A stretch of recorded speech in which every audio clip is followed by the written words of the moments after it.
one. How did you get your name? Go ahead. The Bozo? Yeah. In Kansas City, Missouri, it was 1977, and Randy Michaels, who's one of the, well, now the vice president in charge of programming, in charge here in the entire J-Corps chain, Randy had gone to that station to program it and turn it into a country facility. It was middle of the road, just dying. I mean, it was terrible radio. And we were in the project, in the midst, rather, of getting some things changed around. You know, they were redesigning studios and things. And Randy and I walked into this room one night that was just about 8 foot wide, and he says, "Oh, they're going to tear this wall out here tomorrow, and they're going to expand, make it a bigger room." I says, "Wow, that's great." And he says, "Yeah, and this guy's charging them $1,200 to tear this wall out." And I says, "Well, heck, I can do it cheaper than that." And I reared back and I kicked the wall, and apparently must have hit it right on a stud, because the whole wall separated from the ceiling, the end walls, and just fell over into the next office. And he looked at me and he says, "Lord, you're a bozo." And I got on the air about 3 days after that, and just trying to agitate Randy, instead of saying, "I'm Dale Summers," I says, "This is your friendly afternoon bozo." And I did that for about 3 or 4 days, and he finally came in and he said, "Don't call yourself Bozo anymore." He says, "It appeals to children. Adults are not going to dig that." He says, "It's a tune-out." And I says, "Before you make a decision on that," I says, "answer my phones." And we had about 11 lines there, and they were all flashing, and he answers one of them, you know, "Hello, 61 country," and he says, "Yeah, Bozo. Hang on a minute." He goes through all 11 lines, and they instantly, you know, when he said that it was a station, they wanted to talk to Bozo. And he looked at me and he says, "From now on, you're the Bozo," and he left the studio.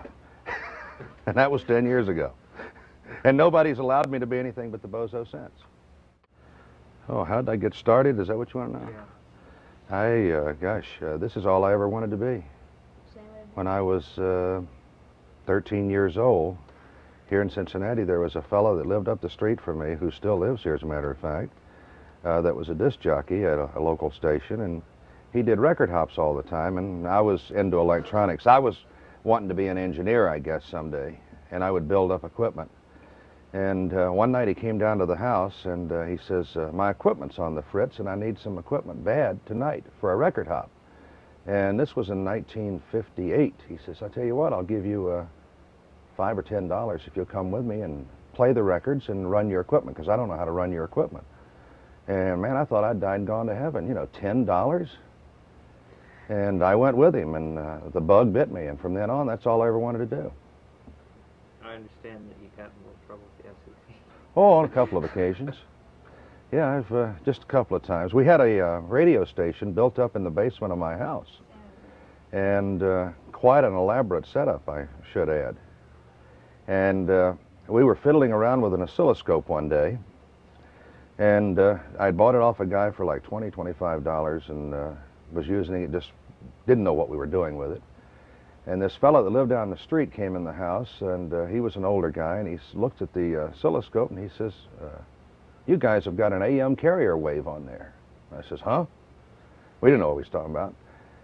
And we hooked up a wire to it, and sure enough, it started transmitting. So we built us up an amplifier that put out 250 watts, and we excited it with an oscilloscope, of all things. It was just unheard of. But we used an oscilloscope originally as an oscillator, and then we had a linear amplifier that it ran through, and we were putting out 250 watts. We covered all of Cincinnati until the FCC came knocking at the door one day. Does that bother you, or are you used to it? Oh yeah, it took me a few months to get used to it. At first I thought I was going to die with it, because it was reverse everything. You know, it's just everybody is geared, I think, to working a certain schedule, and I've never worked overnights in my life, but I had dreamed of doing this all my life. This is what I've worked for all these years. In fact, a lot of people said, you know, when I left Miami, they says, "You mean you're leaving Miami, doing morning drive to do all nights?" And I says, "Yeah, but the whole nation can hear me. Not just Miami, or not just Cincinnati. It's the whole USA can hear us." You like Oh yeah, and of course I wanted to build something up too. I had an excellent opportunity when I came here to WLW, because they weren't making a cent with their overnight show here. I mean, it was a loss, a total loss situation. And they gave me a shot to come in here and do something with it, and just more or less said, you know, go in there and do it. If it works, great. If it doesn't, well, then we'll worry about that later. So you had about. But it took me about 3 months to really get to into the schedule. It was tough so I go home in the morning and I sit around the house till about 8:30 or 9, maybe even 10. I go to bed at usually about 10:30, get up at 3:30 or 4 in the afternoon, and then I'm home during the evenings like a regular working person who works during the days, and then I just leave. When it comes time to go to bed, instead of going to bed, I leave. You're really big on the trucking situation, quote unquote. How'd you really get in that? Well, just talking with the guys on the telephone every night. I knew nothing about the trucking life, really, in recent years.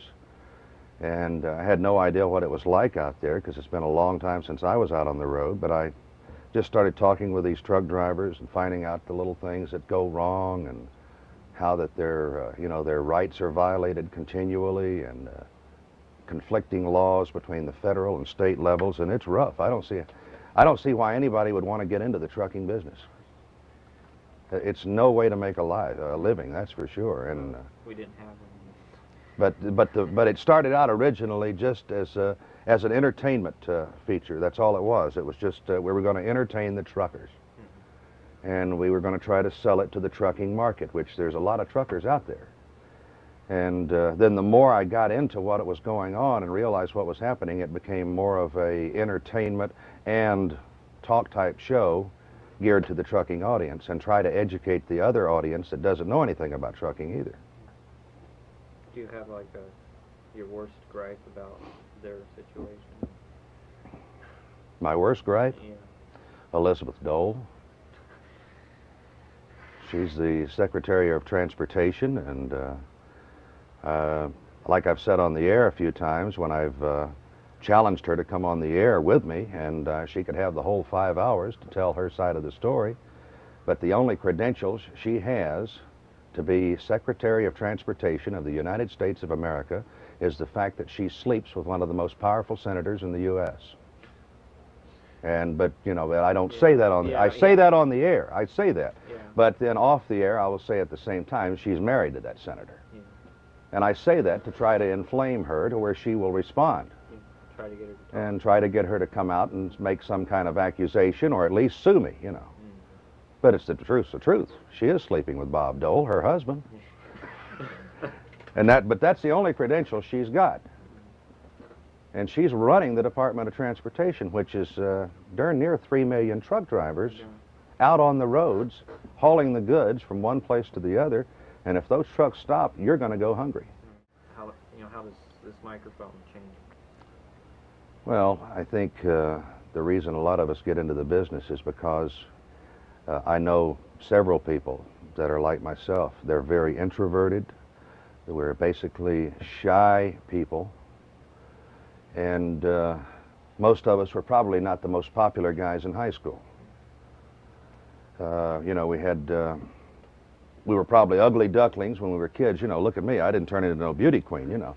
But in any event, I was not the most popular guy in school, and I had visions of someday being somebody special. And when I found that I could get behind the microphone and be the person that I wished I could be all the time, then I was happy. Then when my show would be over, then I'd go, you know, well, it's time to be, you know, I'd leave. But then I'd get behind that microphone a few hours every day, and I always wanted to be, you know, the life of the party. I think all of us want to be that. You know, we want to be popular. So when I get behind the microphone, I can be the person that I really want to be for 5 hours a day, and then that's about all I can handle it. So when I leave home, and I often say this, when I go home, the Bozo stays here and Dale Summers goes home. Because I couldn't live with the Bozo 24 hours a day. It's nice to be around. Oh, yeah, yes. It's nice for a few hours. Yeah. Right.